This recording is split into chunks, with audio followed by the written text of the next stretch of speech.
ഇട്ടപ്പോൾ അബ്രഹാം നേരെ മിസ്രൈമിലേക്ക് പോയി.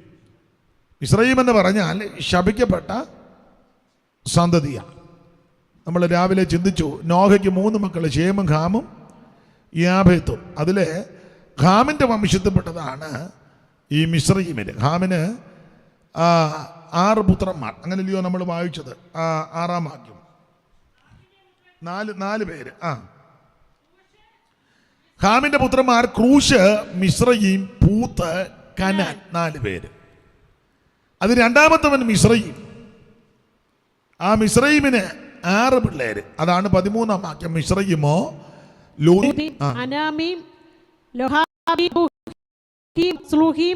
ഇവരിൽ നിന്ന് ഇത് 6 പിള്ളേര്. ഇതെല്ലാം ശപിക്കപ്പെട്ട സന്തതികളാണ്. ശപിക്കപ്പെടാനുള്ള കാരണം നമ്മൾ രാവിലെ ചിന്തിച്ചത്, ഹാമ് ശപിക്കപ്പെടാനുള്ള കാരണം തൻ്റെ അപ്പനാകുന്ന നോഹയ്ക്ക് കൃപ ലഭിച്ചു. വെള്ളപ്പൊക്കത്തിന് മുമ്പ് പെട്ടകം പണിതു. 300 മുഴം നീളം, 50 മുഴം വീതി, 30 മുഴം ഉയരം, ഏകവാതില്. അപ്പോൾ പെട്ടകം പണിത നോഹ. ഈ പെട്ടകത്തിനകത്ത് അവർ 8 പേര് കയറി. മറ്റു മനുഷ്യരാരും കയറിയില്ലെങ്കിലും മൃഗജാതിയും മറ്റ് ജാതികളെല്ലാം ഇതിനകത്ത് കയറി. അങ്ങനെ വെള്ളപ്പൊക്കം കഴിഞ്ഞ് നോഹയും കുടുംബവും വെളിയിൽ വന്ന് ഭൂമിയിൽ ഇറങ്ങി. ഭാഗം നിങ്ങൾക്കറിയാം. അപ്പോൾ വെള്ളം പൊങ്ങി ഇറങ്ങി, ശാന്തതയായി. 6-ാം അധ്യായത്തിൻ്റെ 13 മുതൽ നമ്മൾ വായിച്ചത് പെട്ടകത്തിൻ്റെ കണക്കാണ് അവിടെ കൊടുക്കുന്നത്. ആ പെട്ടകം പണിതു. അനേകരെ ആക്ഷേപിച്ചു, പരിഹസിച്ചു. ഈ ഹാസ്യമാം ചരൽക്കല്ല് വാരി എറിഞ്ഞെന്ന സാറങ്ങനെ കൊടുത്തത്. ഹാസ്യമാൻ ചരൽക്കല്ല് എന്ന് പറഞ്ഞാൽ കളിയാക്കുന്ന കല്ലെടുത്ത് നോഹെ എറിഞ്ഞെന്ന. പക്ഷെ പുള്ളിക്ക് ഇതൊന്നും വിഷയമല്ല. വേറെ പിള്ളേർ പറഞ്ഞു, ഉറക്കക്കുറവ് മൂലം വന്ന കറക്കമാണതുകൊണ്ട്. പിള്ളേർ ഹാസ്യമാൻ ചരൽക്കല്ല, ഉറക്കക്കുറവ് മൂലം വന്ന കറക്കമാണതുകൊണ്ട് 1-2 ആവർത്തി എണ്ണ തേച്ച് കുളിച്ചാൽ ചർവറ പറയുന്നതെന്ന് കുറയും. കണ്ട മർത്യരോടെല്ലാം മുങ്ങിച്ചാകുമെന്ന് ഇയാൾ തൊണ്ട വിണ്ടുളർന്നാൽ ഉണ്ടാമോ ജലപ്ലാവം? മണ്ടയിൽ തലച്ചോറ് വേണ്ടേ? മനുഷ്യനായാൽ കുണ്ടാമണ്ടി വല്ലതും ഉണ്ടാകും മിണ്ടാതിനി. ഈ ആശാരിമാർ പറഞ്ഞ്, ഞങ്ങൾ പറഞ്ഞിട്ട് കാര്യമില്ല, ഞങ്ങൾക്കുള്ള ചക്രം പുള്ളി ദിവസവും തരുന്നുണ്ട്. അയാൾ പണിയോ എടുക്കുക, നമ്മുടെ വിഷയമല്ല, നമുക്ക് കാഴ്ച കിട്ടുന്നുണ്ട്. അങ്ങനെ ആത്മീക ലോകത്തുള്ളവരുണ്ട്. അവർ പാടുകയോ പ്രാർത്ഥിക്കുകയോ ആത്മാവിലാകുമോ എന്ന് നമ്മുടെ വിഷയമല്ല. നമ്മുടെ കാര്യം മിണ്ടുന്നില്ലല്ലോ. ഉപവാസമോ പ്രാർത്ഥനയോ കാത്തിരിപ്പോ കുത്തിയിരിപ്പോ ഓടി നടക്കുവോ ഉരുണ്ട് വീഴുകയോ വചനം പ്രസംഗിക്കുവോ നമ്മുടെ വിഷയമേ അല്ല. ഇല്ല, ആചാര്യന്മാരങ്ങനെ പറഞ്ഞെന്നാ. അവർക്ക് ചക്രവും ദിനേ ഞങ്ങൾക്കുള്ള ചക്രം. എനിക്കതെല്ലാം ചൊല്ലി പ്രസംഗിച്ചാൽ കൊള്ളാമെന്നുണ്ട്. ഇപ്പം ചൊല്ലുന്നില്ല. കാരണം വരുന്ന ദിവസങ്ങൾ യോഗം ഉള്ളത് കൊണ്ടാണ്. ഇത് ചൊല്ലിയാൽ നിങ്ങൾ ചിലപ്പോൾ വന്നില്ല തന്നെ എടുക്കും. അപ്പോൾ ചുരുക്കി പറഞ്ഞാൽ ഇതൊന്നും നോഹയെ പിടിച്ച് കുലുക്കിയില്ല. നോഹയ്ക്ക് ഒരു കാര്യം അറിയാം, ദൈവമായത് പറഞ്ഞത്. അവിടുന്ന് പറഞ്ഞാൽ അതിനൊന്നും മാറ്റം വരികയില്ല. വെള്ളപ്പൊക്കം എന്നാന്ന് പോലും അറിയത്തില്ല, മഴ എന്നാന്ന് ശരിക്കും അറിയത്തില്ല. പക്ഷേ ദൈവത്തിൽ വിശ്വസിച്ചു. എബ്രായ ലേഖനത്തിൽ വായിക്കുന്നത്, അതുവരെയും ഇല്ലാത്തവയൊക്കെ പറ്റി അരുളപ്പാട് ലഭിച്ച് നോഹയെ അത് വിശ്വസിച്ചെന്ന 11-ാം അധ്യായത്തിൽ നമ്മൾ വായിക്കുന്നത് നോഹയെ പറ്റി. ആ വാക്യം ഒന്ന് വായിച്ചേ. വിശ്വാസത്താൽ നോഹ അതുവരെ കാണാത്തവയെ കുറിച്ച്, മഴ പെയ്യുന്ന കണ്ടിട്ടില്ല, വെള്ളം പൊങ്ങുന്ന കണ്ടിട്ടില്ല, വെള്ളപ്പൊക്കം എങ്ങനെയാണെന്ന് കണ്ടിട്ടില്ല. പക്ഷെ നോഹ അങ്ങ് വിശ്വസിച്ചു, ദൈവത്തിൽ വിശ്വസിച്ചു. ദൈവത്തിൻ്റെ അടുക്കൽ വരുന്നവൻ ദൈവം ഉണ്ടെന്ന് വിശ്വസിക്കണം. നോഹ പൂർണ്ണമായിട്ട് വിശ്വസിച്ചു. ആട്ടെ, ഞാൻ വിവരിക്കുന്നില്ല. ഇങ്ങനെയൊക്കെ വിശ്വാസവും സമർപ്പണവും പ്രതിഷ്ഠയും ദൈവം പറഞ്ഞ കണക്കനുസരിച്ച് പണിയൊക്കെ ചെയ്ത മനുഷ്യൻ പെട്ടകത്തിൽ നിന്ന് വെളിയിൽ വന്ന് കഴിഞ്ഞപ്പം എൻ്റെ ഭാഷ പറയാ പണി മാറി. പെട്ടകമൊക്കെ പണിത് കൃപയിൽ നിന്ന പുള്ളി ഒരു ചെറിയ പണിക്കൊരു വ്യത്യാസം. ഇപ്പം പണിയുന്നത് മുന്തിരിത്തോട്ടം പണിതെടുക്കുക. നേരത്തെ പെട്ടകം പണിത പുള്ളി, ഇപ്പം നിങ്ങൾ ആ വാക്യം ഒന്ന് വായിച്ചേ. നോഹ കൃഷി ചെയ്യുവാൻ തുടങ്ങി, ഒരു മുന്തിരിത്തോട്ടം നട്ടുണ്ടാക്കി. ഒരു മുന്തിരിത്തോട്ടം നട്ടുണ്ടാക്കി. അപ്പൊ ശ്രദ്ധിക്കുക, പെട്ടകം പണിത വ്യക്തി ഇപ്പോൾ മുന്തിരിത്തോട്ടം പണിതുകൊണ്ടിരിക്കുക. സ്തോത്രം. യാഗം കഴിച്ച് ദൈവത്തോട് നിയമമൊക്കെ ചെയ്ത് പോകേണ്ട ആളിപ്പം വേറെ പണിയാ. ഞാൻ ആരെയും കുറ്റം പറയുകയല്ല, അതിന് ഞാൻ ആളല്ല.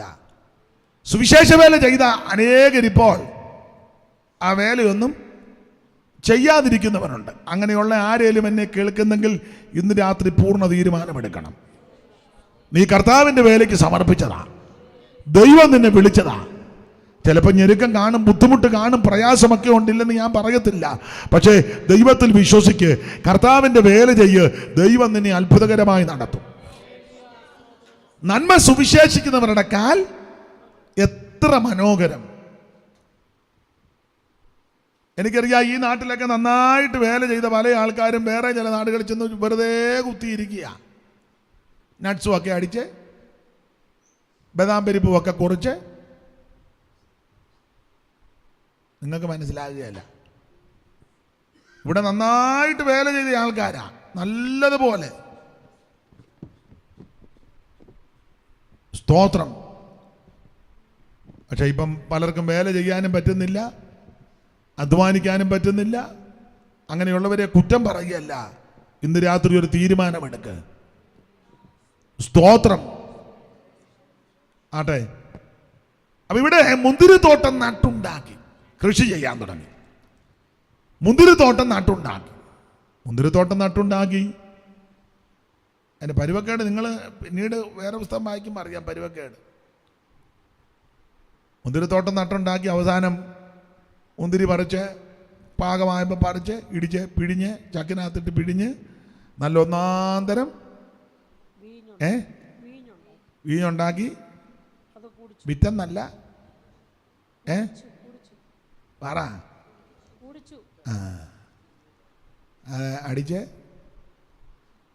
അടിക്കുക മാത്രമല്ല, വിവസ്ത്രനായിട്ട്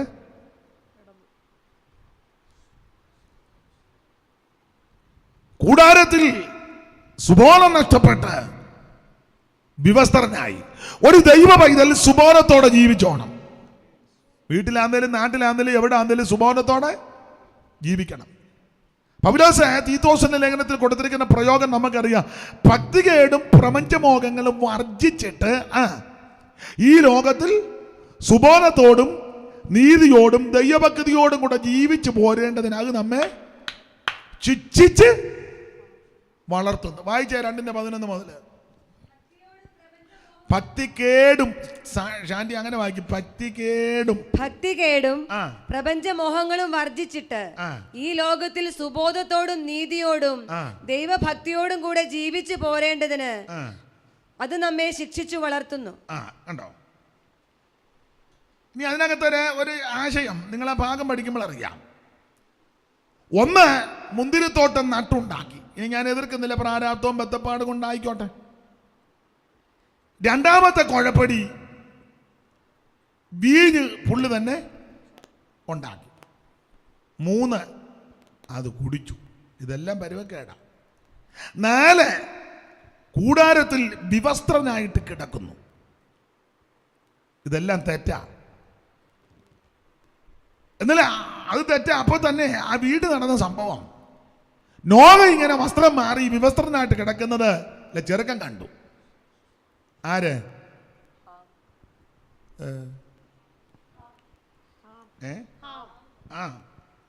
ഇവനെ കണ്ട്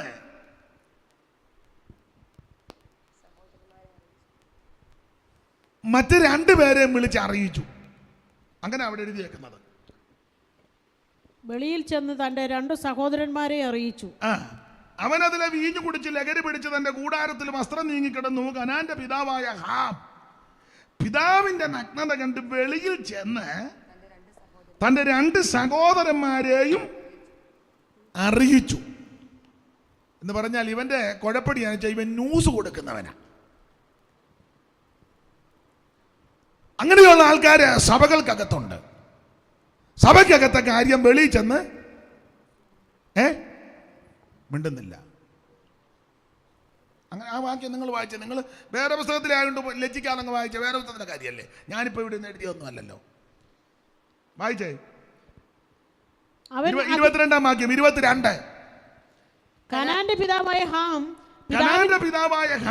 പിതാവിന്റെ നഗ്നത കണ്ട് വെളിയിൽ ചെന്ന് നിർത്തിക്കേ അകത്ത് തീർക്കേണ്ട വിഷയമാ ഇവൻ ഇത്. നിങ്ങൾ പറ, വെളിയിൽ കൊണ്ടു കൊടുത്തു. ഈ ചിലരെങ്ങനെ സഭയിൽ വരുന്നെങ്കിൽ സഭയിലെ കാര്യം മറ്റുള്ളവരോട് ചെന്ന്, ചിലരാന്നിങ്ങനെ ഇടയും. മറ്റേ പുള്ളി അങ്ങനുണ്ട്, അവരുടെ വീട് എവിടെ, അവരുടെ വീട്ടിൽ ആരൊക്കെയുണ്ട്, അവര് എങ്ങനെയാ ജീവിക്കുന്നേ, ഇത് അവരോട് നേരിട്ട് ചോദിച്ചാൽ പോരെ. നീ കുരുക്കും കുഞ്ഞായ്മ ഉണ്ടാക്കേണ്ട ഒരു കാര്യവും മിണ്ടുന്നില്ലല്ലോ നിങ്ങളാരും. നിങ്ങൾ സ്തംഭിച്ചിരിക്കുകയാണോ?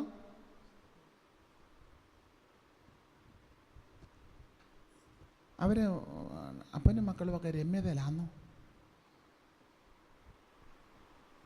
ഈ വല്ലവരുടെ വീട്ടിലെ കാര്യം അറിയാൻ ചിലർക്ക് എന്തോ ഒരു താല്പര്യമാണെന്നറിയാവോ? അത് നല്ല സ്വഭാവമല്ല, ചീത്ത സ്വഭാവമാണ്. മിണ്ടുന്നില്ലല്ലോ ആരും. എഴുന്നേറ്റ് പോകണമെന്നുണ്ടായിരിക്കും അല്ലയോ? ചിലര് ഈ കൊച്ചു പിള്ളേരെ ചാക്കിടും. കൊച്ചു പിള്ളേരെ എന്നാടാ കിറ്റ്കാറ്റ്, നിങ്ങളുടെ പപ്പായ എവിടെ പോയി? ഒരു കിറ്റ്കാറ്റ് കൊണ്ട് 1 മാസത്തെ കാര്യം കൊച്ചൻ്റെ നിന്ന് നിങ്ങളാരും മിണ്ടാത്ത തന്നെ. നിങ്ങളങ്ങനെ വല്ലതും പറയുന്നുണ്ടോ? അങ്ങച്ചാൻ പറയല്ലേ, അങ്ങച്ചാൻ നേരമില്ലാതെ ഓടി വരുന്നു, പെട്ടെന്ന് പോകുന്നു അല്ലേ പറയുന്നവർ ഇതിനകത്ത് കാണും. ഞാനിതൊന്നും പറയാൻ പ്രസംഗിക്കാൻ എടുത്തതേ അല്ല. ഈ റൂട്ടിൽ കൂടെ വരുന്നെങ്കിൽ ഇതിനകത്ത് കക്ഷികൾ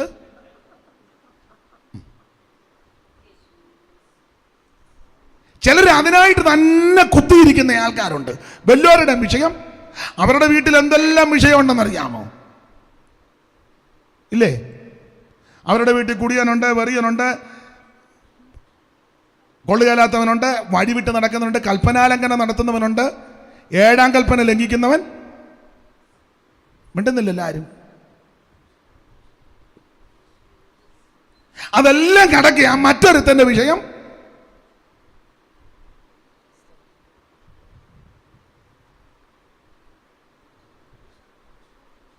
വാക്കുകളില്ല, ഭാഷണമില്ല, ശബ്ദം. എന്നാ നീ പരുങ്ങുന്നത്? എന്നാ നീ പലയിടത്തും കൊണ്ട് ന്യൂസ് കൊടുക്കുന്നുണ്ട്, അതാ നീ പരുങ്ങുന്നത്. ഇല്ല, നിനക്കിത് കേൾക്കുമ്പോൾ സ്തോത്രം ചെയ്യാൻ മേലേ, ഗ്ലോറി എന്ന് പറയാൻ മേലേ? ഞാൻ പറയുന്നുണ്ടല്ലോ ഗ്ലോറി. നിങ്ങൾ എന്നെ ഇത് കേൾക്കുമ്പോൾ പറയാത്ത? വേണേ ഇപ്പം നിങ്ങൾ പറയാം, വേണേ ആരൊക്കെ ഞങ്ങൾ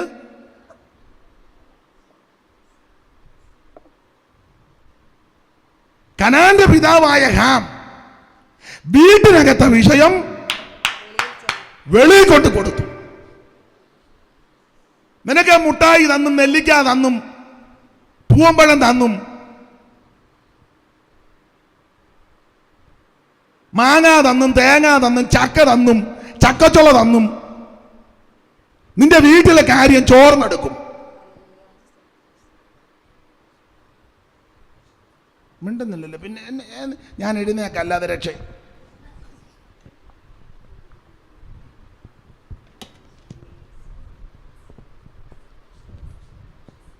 സ്തോത്രം, സ്തോത്രം. ദൈവസഭയ്ക്കകത്തെ കാര്യം ഇതിനകത്ത് തീർക്കണം. അത് വേറൊരു വീട്ടിലോ വേറൊരു വ്യക്തിയോടെ ചെന്ന് പറയരുത്, തെറ്റ. അവർ ചിലപ്പോൾ ഇടയും. പിന്നെ എന്നാ ഉണ്ട്? എന്നിട്ട് അവരുടെ വിഷയമൊന്നും നിന്നോട് പറയുന്നില്ലല്ലോ. പറയുന്നുണ്ടോ? അവരുടെ വിഷയങ്ങൾ എന്തായാലും നിന്നോട് പറഞ്ഞോ? മിണ്ടുന്നില്ലല്ലോ ആരും. ഇവിടെ നിങ്ങൾ ഏതാണ്ട് കുരുക്കൊപ്പിച്ചായിരിക്കുന്നെന്നാണ് എനിക്ക് തോന്നുന്നത്. ഞാൻ ഇനി ഇറങ്ങി വരാം. സ്തോത്രം. Praise the Lord. ഇവിടെ പ്രാർത്ഥനയ്ക്ക് വരുന്നവർ അല്ലെങ്കിൽ മറ്റൊരു സ്ഥലത്ത് പ്രാർത്ഥനയ്ക്ക് പോകുന്നവരാണെങ്കിൽ വരിക, പ്രാർത്ഥിക്കുക, ആരാധിക്കുക. വേറെ ആരുടെയും കാര്യം ആരോടും പറ. ചിലക്ക് വലിയ ദീനമുള്ളവരുണ്ട്, ഭയങ്കര ദീനം എണ്ണമുള്ളവരുണ്ട്. മറ്റൊരുത്തൻ്റെ വീട്ടിലെ കാര്യം പണ്ടൊരാൾ പറഞ്ഞ വാകുരിയ വരുകുരിയ വാദപ്പടിമേൽ ഇരുകുരിയ, ചോറ് തരാം, പാല് തരാം, കല്യാണത്തിന് കാശും തരാം. നമ്മളെ നന്നായിട്ട് ഇടയും. അവരുടെ കാര്യം എങ്ങനെ, അവരെങ്ങനെയാ ജീവിക്കുന്നത്? ഷിനിപ്പാസ്റ്ററുടെ വണ്ടി ഷിനിപ്പാസ്റ്റർ മേടിച്ചതാണോ, വല്ലവരും കൊടുത്തതാണോ? പുള്ളി ഭാര്യയുടെ വീട്ടിലാണ് താമസിക്കുന്നത്, എങ്ങനെ അവിടുത്തെ കാര്യങ്ങളെല്ലാം വല്ല ആവശ്യമുള്ള കാര്യമാണോ? അങ്ങേര് പ്രാർത്ഥിച്ചു തയ്യോ, അങ്ങേരെ നടത്തിക്കോളും. നീ ഇത്ര തെണ്ണിക്കേണ്ട ഒരു കാര്യമോ?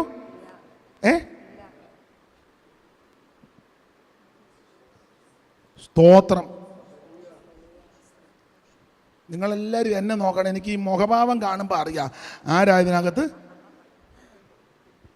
നമ്മൾ ഇല്ലേ, അദ്ദേഹം പറഞ്ഞ പോലെ 10-30 കൊല്ലമായിട്ട് ഈ ശ്വാസമല്ലേ ശ്വസിക്കുന്നത്.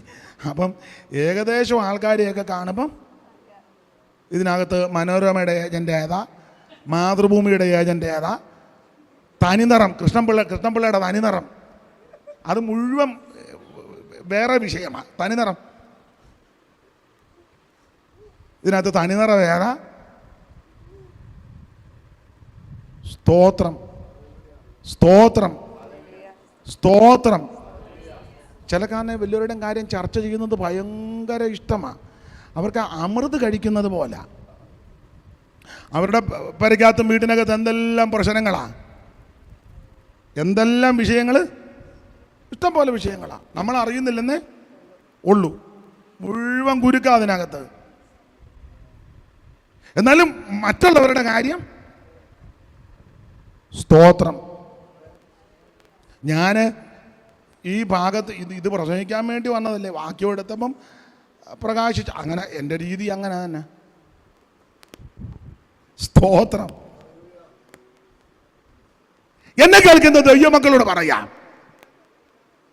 അവനവൻ്റെ കാര്യം നോക്കുക. ഈ സഭയിൽ വരിക, പ്രാർത്ഥിക്കുക, ആരാധിക്കുക. ഒക്കുന്നെങ്കിൽ ഒക്കുന്നത് പോലെ എന്തേലും സ്വോത്രകാഴ്ച നിർബന്ധമില്ല, ഉണ്ടെങ്കിൽ മതി. അത് മനസ്സോടെ മതി. ഇവിടെ പിരിവൊന്നുമില്ല. നിങ്ങളോട് ഇന്ന് വരെ ഒരു കാര്യത്തിനും പറഞ്ഞിട്ടുമില്ല, നാളെ പറയത്തുമില്ല. സ്തോത്രം. ഇവിടെ വരുന്നവർ ആരാധിക്കുക, പ്രാർത്ഥിക്കുക, വചനം ധ്യാനിക്കുക, ആത്മാശക്തി ഏറ്റെടുക്കുക, വിശ്വാസത്തിൽ ശക്തിപ്പെടുക. പിന്നെ ഇവിടെ വന്ന ഒരു കൂട്ടായ്മ, ഒരു കൂടിവരവല്ലേ, നിങ്ങളെ കൊണ്ട് ആവത് എന്തേലും ചെയ്യാൻ ഒക്കുന്നെങ്കിൽ സ്തോത്രം. അല്ലാതെ ഇവിടുത്തെ കാര്യം അവിടെയും പറഞ്ഞ്, അവിടുത്തെ കാര്യം ഇവിടെയും പറഞ്ഞ്, അപ്പുറത്തെ കാര്യം അവിടെയും പറഞ്ഞ്, ഇവിടുത്തെ കാര്യം അവിടെയും പറഞ്ഞ് പോകുന്നത് ശരിയല്ല. വന്നത് വരട്ടെ. ഇനി മേലിൽ ഇനി നിങ്ങൾ പറയാം, പാസ്റ്റർ മുഴുവൻ കാര്യവും ഞാൻ പറഞ്ഞു പോയി, ഇനിയിപ്പോൾ ഒന്നും പറയാൻ. ഇത് പാസ്റ്റർ ഒരു യോഗം തുടങ്ങിയ സമയത്ത് പറയുമായിരുന്നെങ്കിൽ ഞാൻ അന്ന് ഇന്നലത്തെ കാര്യം വരെ ഞാൻ രാവിലെ പറഞ്ഞാച്ചാ ഇരിക്കുന്നത്. ഇനിയിപ്പോൾ എന്നാ ചെയ്യുന്നു? പാസ്റ്റർ ഇത് വല്ലതും അറിഞ്ഞെന്നാ? ഞാൻ ഒന്നും അറിഞ്ഞിട്ടില്ല, എന്നോട് ആരും ഒന്നും പറഞ്ഞിട്ടില്ല. നിന്റെ ഇരിപ്പ് കണ്ടപ്പോൾ എനിക്ക് ഡൗട്ട് അടിച്ചു, അതുകൊണ്ടാണ്. സ്തോത്രം. ആട്ടെ, പണ്ടൊരാൾ പറഞ്ഞത് പോയത് പോട്ടെ പോരടി പാപ്പി എന്ന് പറഞ്ഞ പോലെ വന്നത് വന്നു. ദൈവത്തിന് മഹത്വം. ഇവിടെ നോഹ മുന്തിരിത്തോട്ടമുണ്ടാക്കി വീഞ്ഞു കുടിച്ച് ലഹരി പിടിച്ച് വസ്ത്രം നീങ്ങി കൂടാരത്തിൽ കിടക്കുന്നു. ഈ ഹാം, കനാന്റെ പിതാവാകുന്ന ഹാം ഇത് കണ്ടിട്ട് വെളിയിലിറങ്ങി. വാക്യം വായിച്ച വെളിയിൽ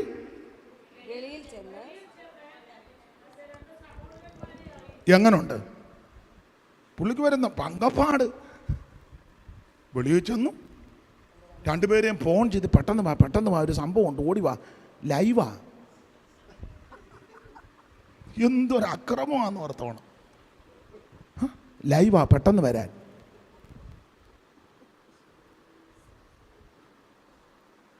സ്തോത്രം. ഇവൻ വെളിയിൽ ചെന്ന് മറ്റ് രണ്ട് സഹോദരന്മാരെ, അതാ ഇവന്റെ പാപം. പാപത്തിന് കൂട്ടു നിൽക്കുകയല്ല, പാപത്തോട് യോജിക്കുകയല്ല. പക്ഷേ ഒരു വ്യക്തിക്ക് ഒരു ബലഹീനത, ഒരു അപാകത, ഒരു ന്യൂനത വന്നാൽ നീ അത് മറ്റുള്ളവരെ വിളിച്ച് അറിയിക്കുകയല്ല ചെയ്യേണ്ടത്. അതാ ഇവന്റെ പാപം. ഒരു വിഷയം കിട്ടിയ ഉടനെ മിണ്ടുന്നില്ലല്ലോ. എന്നെ എല്ലാവർക്കും എന്തോ ചിലക്ക് ഒരാഴ്ച എത്ര രൂപയുടെ ചാർജ് ചെയ്യണമെന്നറിയാമോ? കൂടെ കാർഡ് വിളിച്ച് പറയും, ഒന്ന് ചെയ്തേക്കണേ ഒരു 50 രൂപയ്ക്ക്. അതിന് പറയും, ഇന്നലെ ഞാൻ 50 രൂപയ്ക്ക് ചെയ്തല്ലോടി, നീ പെട്ടെന്ന്. അത് ഞാൻ എല്ലാവരെയും വിളിച്ച് ഇത് ഒക്കുന്നെങ്കിൽ ഇന്നൂടെ ഒരു 50 രൂപയ്ക്ക്. കാരണം സകല കുരുക്ക് ഒപ്പിക്കുന്ന ഇതിനകത്തൂടാ.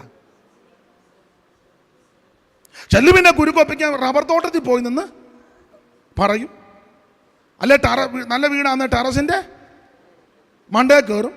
ഇല്ലേ പറയും, ഒരു കാര്യം ചെയ്യും, ഒരു 11:30 കഴിഞ്ഞ് വിളിക്കാം, അന്നേരം അച്ചായം പണിക്കും പോകും, പിള്ളേർ സ്കൂളിലും പോകും. അന്നേരം ആകുമ്പോൾ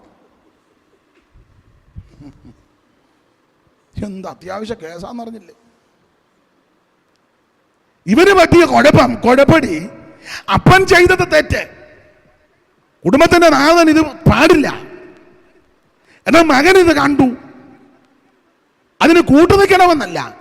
ഇവനത് ഇരുചെവി അറിയാതെ പ്രശ്നം പരിഹരിക്കണ്ടേ?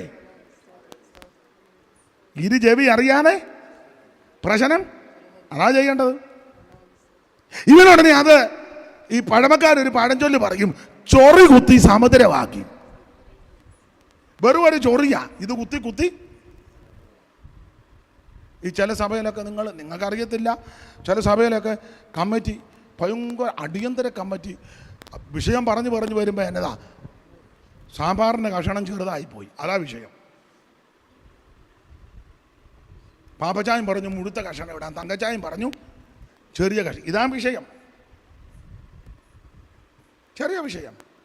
ഇത് ചെറിയ വിഷയം ഇങ്ങനെ പറഞ്ഞ് പരത്തി, ഇതവിടെ വീട്ടിനകത്ത് പരിഹരിക്കേണ്ട വിഷയമല്ലേ? ഇത് കണ്ടു. അപ്പം അവൻ ചെയ്യേണ്ടത് അത് അന്നേരം അങ്ങ് പരിഹരിക്കണം. പരിഹരിച്ച് ചാരുമില്ലാത്തപ്പം അപ്പനോട് പറയണം, അച്ചായൻ എന്തുവാ ഇന്ന് പകൽ സംഭവിച്ചെന്ന് വല്ലോ മനസ്സിലാക്കി, ഇനി മേലിൽ ആവർത്തിക്കരുത്. ഞാൻ കണ്ടു, പക്ഷേ അത് ഇനി പാടില്ല, തെറ്റാ. അച്ചായൻ കുടുംബത്തിൻ്റെ നാഥനല്ലേ, ഇത് പാടില്ല.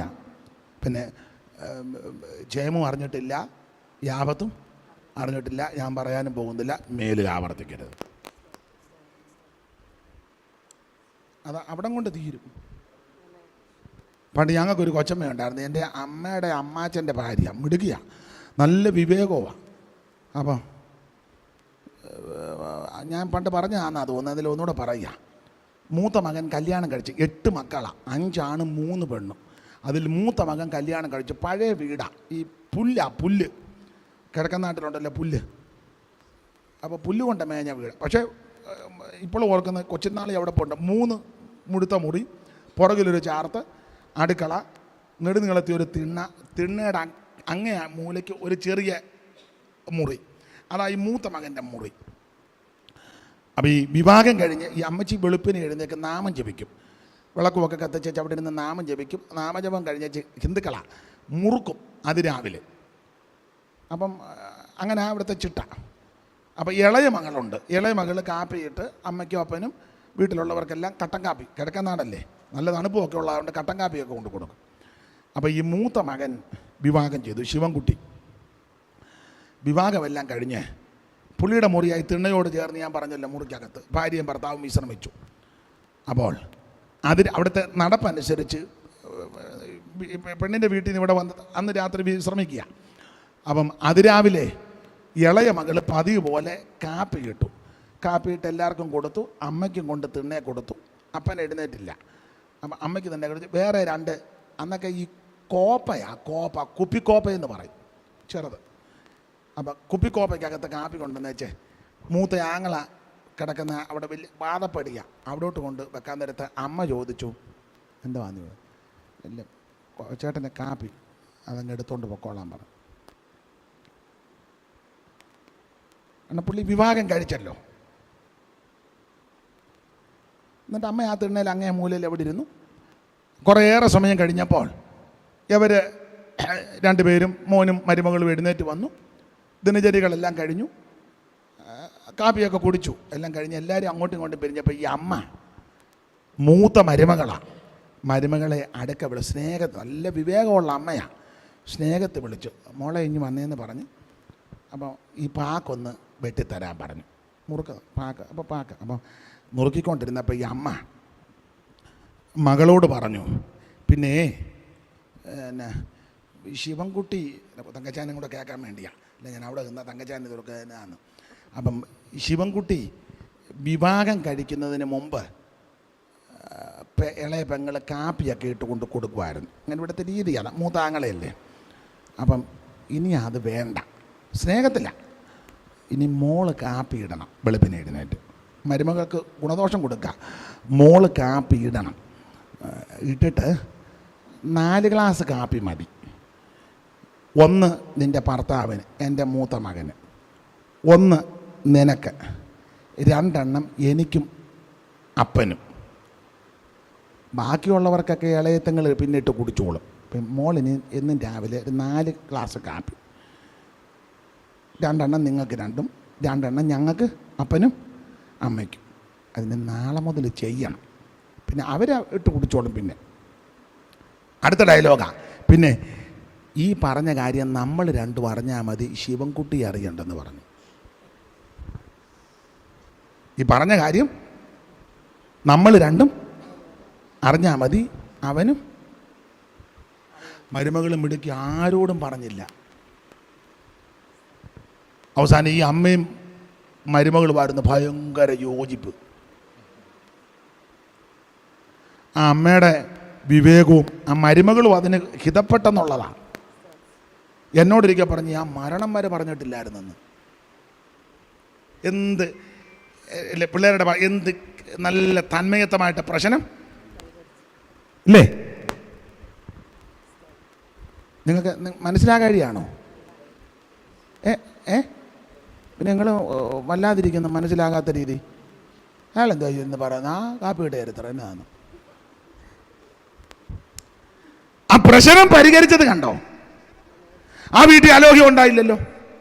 മരുമകൾ അമ്മായിയമ്മയുടെ കുടുംബചരിത്രം ഒന്നും നിങ്ങൾ കൂടുതൽ പടയ്ക്ക് വന്ന വേണ്ട. നിങ്ങളുടെ ചരിത്രം ഞാൻ വന്നപ്പോഴേ അപ്പുറത്തെ തങ്കമ്മ എന്നോട് പറഞ്ഞു തന്നു. പിന്നെ നിങ്ങൾ കൂടുതൽ ചടയ്ക്ക് വന്നും നിങ്ങളുടെ ചരിത്രം ഞാൻ വന്ന് ഞാൻ അവിടെ ഇച്ചിരി കടുക് മേടിക്കാൻ പോയത്. അന്നേരം നിങ്ങളുടെ ചരിത്രം നാട്ടുകാരെല്ലാം എന്നോട് പറഞ്ഞു. എന്നെക്കൊണ്ട് അധികം വിളമ്പിക്കരുത്. അല്ല, മരുമകളുടെ ഡയലോഗാ. നിങ്ങൾ വലിയ അങ്ങനെ പറഞ്ഞിട്ടുണ്ടോ?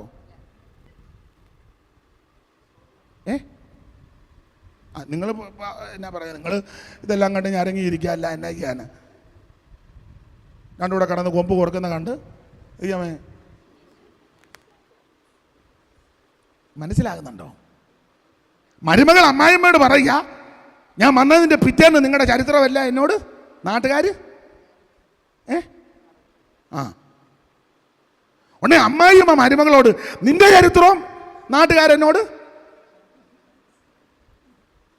അപ്പൊ ചുരുക്കി പറഞ്ഞാൽ 2 കൂട്ടർക്കും ചരിത്രമുള്ളവരാ.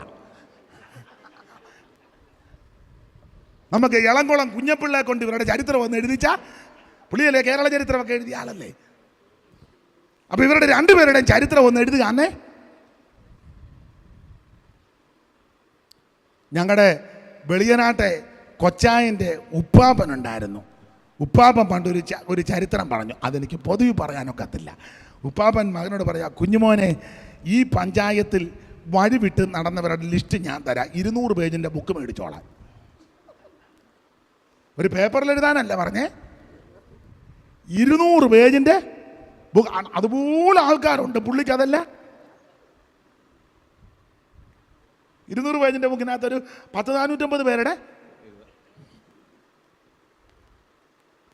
നിങ്ങൾക്ക് മനസ്സിലാകുന്നുണ്ടല്ലോ.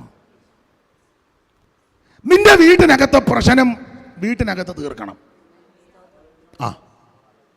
അത് കൂട്ടുവിശ്വാസിയോട് പറയരുത്, കൂട്ടു സഹോദരങ്ങളോടും പറയരുത്, അയലത്തുകാരോടും വിളമ്പരുത്, ആരാധനയ്ക്ക് വരുമ്പോഴും പറയരുത്, ആരോടും പറയരുത്.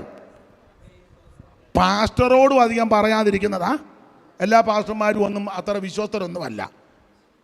പാസ്റ്ററോട് പറഞ്ഞാൽ ചിലപ്പോൾ പാസ്റ്ററും ഭാര്യയും കൂടെ വൈകിട്ട് ഭക്ഷണമൊക്കെ കഴിഞ്ഞ് തിണ്ണയിൽ സിറ്റൗട്ടി ഇരിക്കും, പറയും കുഞ്ഞന്നാമേ സൂസന്നാമേ ഇന്നതൊക്കെയാ പറഞ്ഞത്. കുഞ്ഞന്നാമേ അത് കിട്ടിയാൽ മതി, പിന്നെ കണ്ടെത്തി വർഗീസ് മാപ്പിളയുടെ കൈ കൊടുക്കേണ്ട കാര്യമൊന്നും. മനസ്സിലാകുന്നുണ്ടോ? നിന്റെ വിഷയം മുഴുവൻ ആരുമില്ലാത്തപ്പം ദൈവത്തോട് പറ. നിന്നെ വിളിച്ച ദൈവം വിശ്വസ്തനാ. നിനക്ക് വേണ്ടി രക്തം ചിന്തിയ കർത്താവ് വിശ്വസ്തനാ. പൗലോസ് പറഞ്ഞു, കർത്താവോ വിശ്വസ്തൻ, അവൻ നിങ്ങളെ ഉറപ്പിച്ച് ദുഷ്ടന്റെ കയ്യിൽ അകപ്പെടാറവണ്ണം.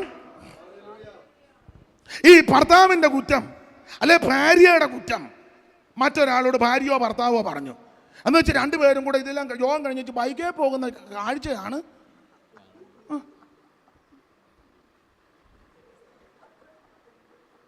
ഒരു ഇരിപ്പ് ഇരുന്നാച്ചു. അന്നേരം പുറകോട്ട് നോക്കി,